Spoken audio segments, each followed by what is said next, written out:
Hello class and welcome back to Algebra 1B EOC Bootcamp. Today we're talking about equations of lines. And if you're going to talk about equations of lines, you have to talk about y equals mx plus b, where when you're dealing with your equation, your x and your y are going to be there. The y is your independent variable, the x is your independent variable, and the y is your independent variable. The m represents your slope, and the b represents your y-intercept.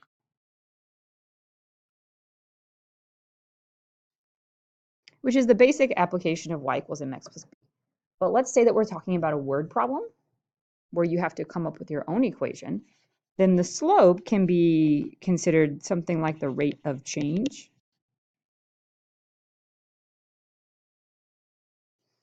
Like your temperature increases 2 degrees per day.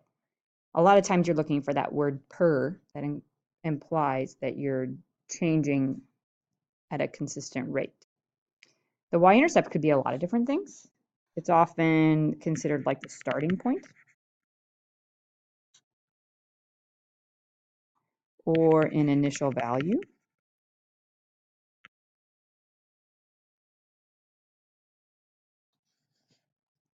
So if you're putting money into a bank account and you put in $500 and then each month you put in $20, well, your rate would be $20 because you're doing $20 per month.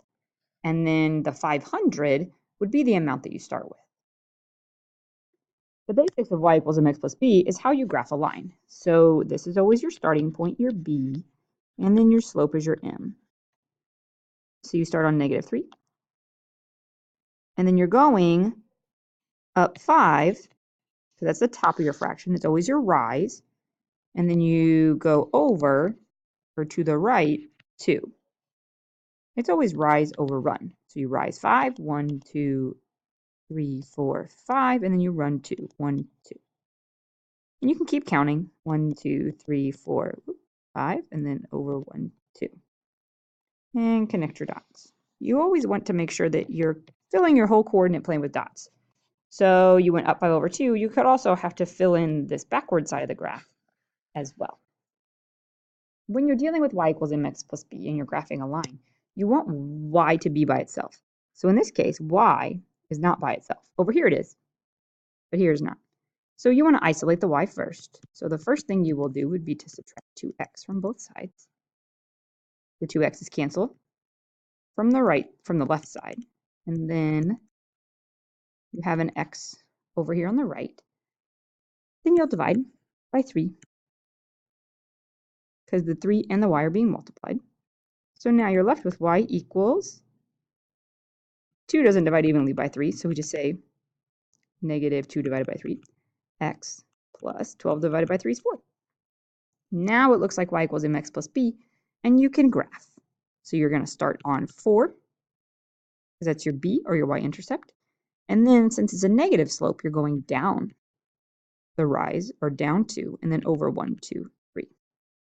Then down 1, 2, and over 1, 2, 3. And I'm out of room. I could also go this way, on this side of the graph. Instead of going down, I go up. And instead of going forward, I go backwards. 1, 2, 3. And then connect your dots. When we talk about lines, it's also a good idea to talk about inequality because they're basically lines. An inequality is often considered a y equals mx plus b, except instead of an equal sign, we have these greater than, less thans. So this would be less than. This would be greater than. This is less than or equal to. And this is greater than or equal to. Now, you might remember from last year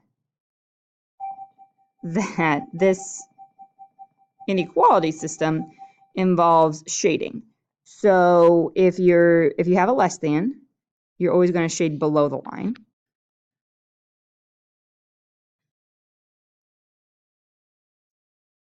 And if you have a greater than, you're going to shade above.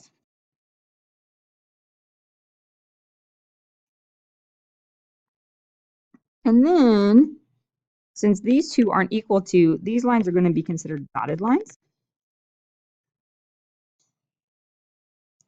And these ones will be solid lines. These are solid because they're equal to. It means that anything on the line is included in the solution. So if we look at these, the first thing I want to do is get y by itself, just like above. So I have 3y. I'm going to divide both by 3. Notice I divided everything by 3.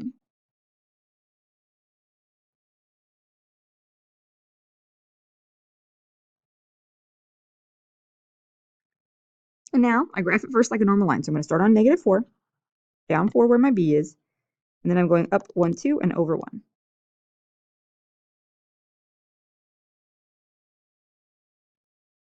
And I'll go ahead and fill in this sign, down 2 and backwards 1. Now, you want to look at your sign because it's going to tell you the extra things that you have to do. Since this is not an equal to, there's no bar underneath it, we're going to do a dotted line.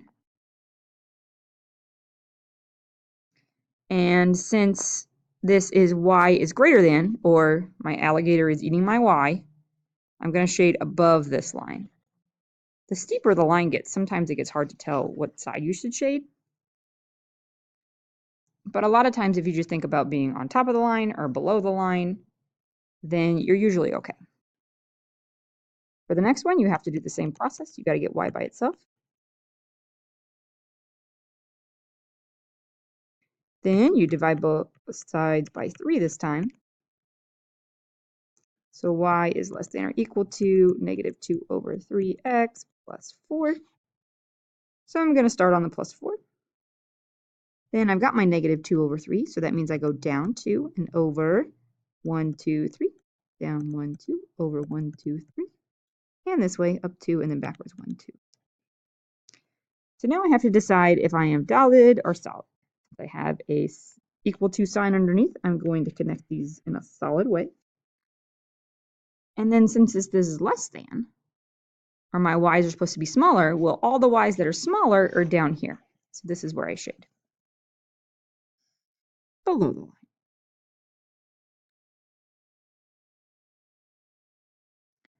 Whenever you're dealing with a system of inequalities, you have two inequalities in the same grid, you want to graph both of them and then see where the two shaded parts overlap.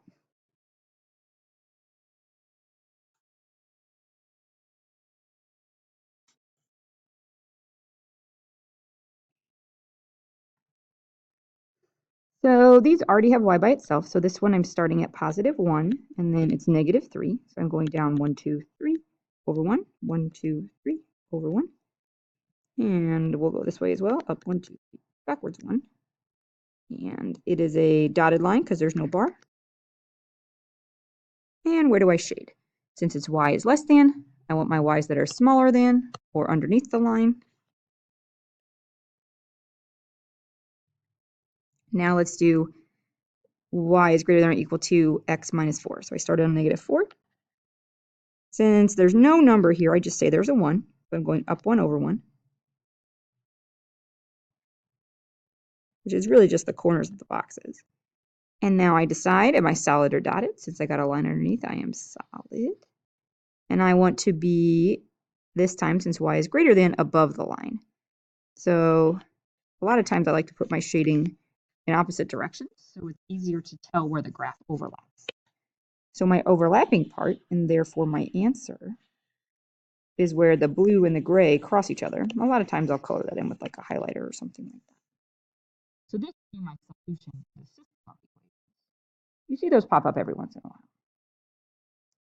The last thing that we're going to discuss is line of best. And you've seen this before, where you just have a bunch of dots and you have to decide how the dots are related, or if the dots are related. So you can tell by looking at the graph whether or not you have a positive, negative, or no correlation. So a positive correlation, the dots go up.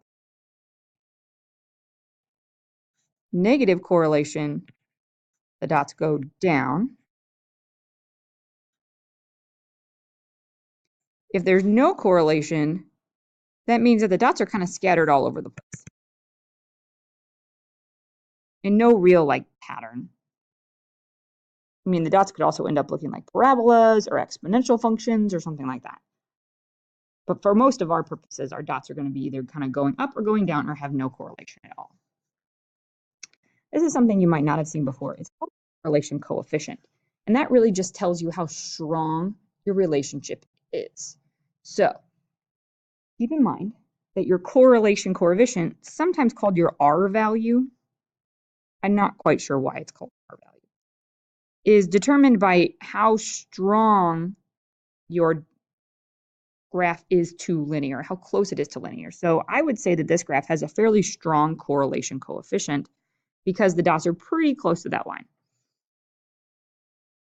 So the correlation coefficient is always between 1 and -1.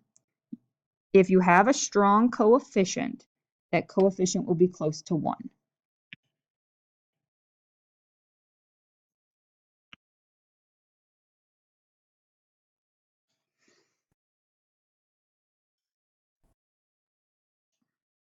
A weak coefficient, sorry.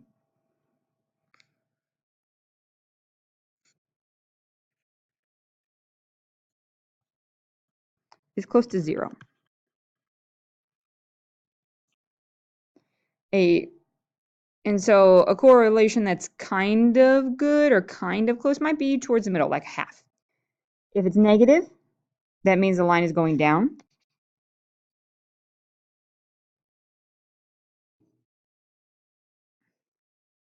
And if it's positive, that means it's going up.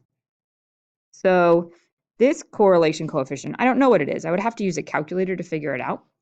But I would say that it's a strong correlation coefficient, and it's negative. So maybe it's like negative 0.8 or something like that. If it was 1, then it would make a perfect line. You can also make predictions by looking at a scatter plot.